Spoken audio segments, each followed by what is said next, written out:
On November 5th, 1978, I walked into a Planned Parenthood office, a young, frightened, and anxious, very alone young adult.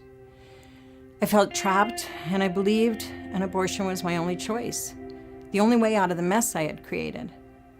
So alone, I headed down the hallway to reverse the mistake I had made. I repeated to myself the message that women are still told today. It is just a blob of tissue. It doesn't experience pain. It is not a life.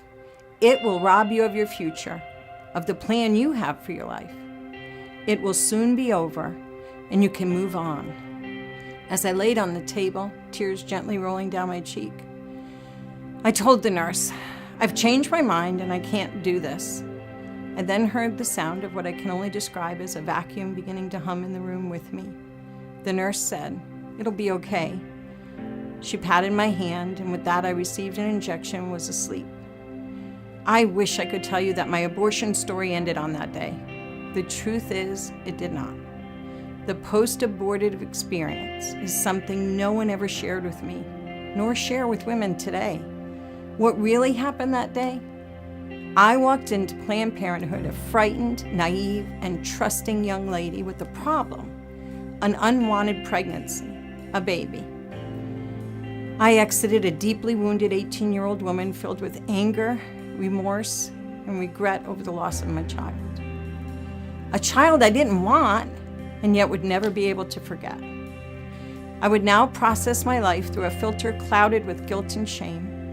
I would lack the ability to trust my decisions and to deeply bond with my future spouse, with my future children, and most importantly, experience true oneness with my God. The worst part, I didn't even know the cloud existed. I lived under this dark cloud for many years.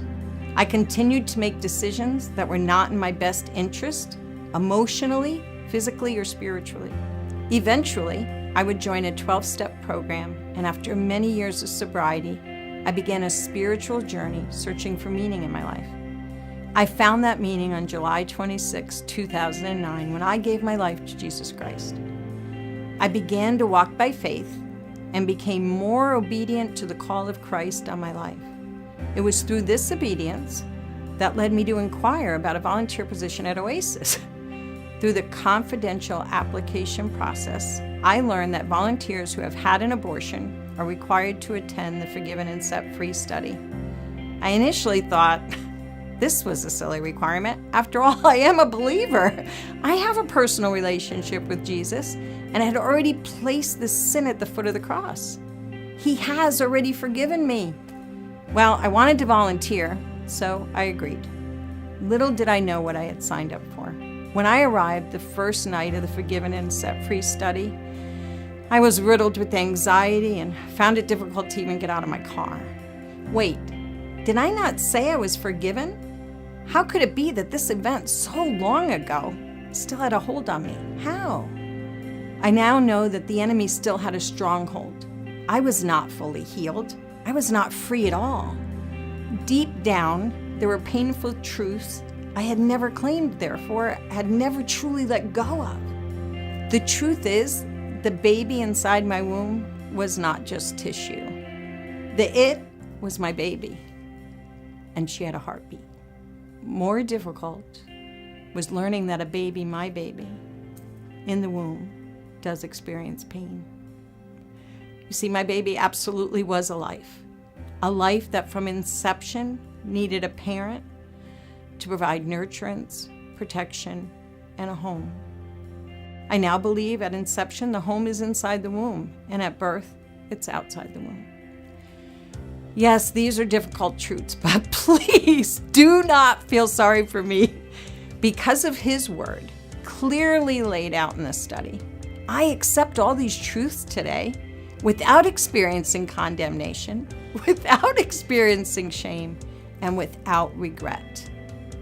In the United States, 1 in 3 women through the age of 45 have had an abortion.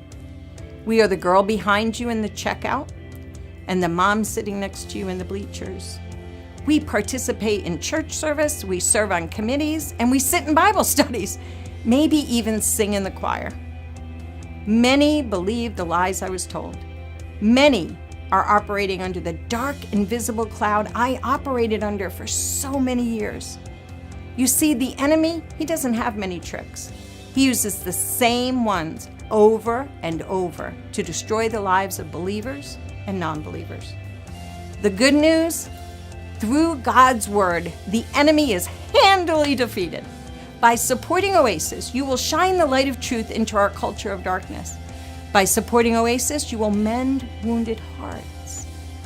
It's not a maybe that these results will be a reality. It's a fact. I know because I am a forgiven and set free woman. You may not know who the women in this room, or any room for that matter, are that are in need of healing. But God knows. Be obedient to the prompting on your heart. Partner today with Oasis. As a direct result of the study, I know that Christ will work all things for the good for those who love him. Want to see proof of that? Look at me. It is through his courage and his strength that I am able to share my post-abortive story with you. I can do this because God led me to Oasis. With your help, Oasis will continue to help many women heal. It is not by any accident that I walked into Oasis, and it is certainly not by accident that you are here hearing my story. I pray you too will be obedient and give, not as the flesh would have you give, but as how the Lord would, abundantly. Thank you for listening, and God bless you.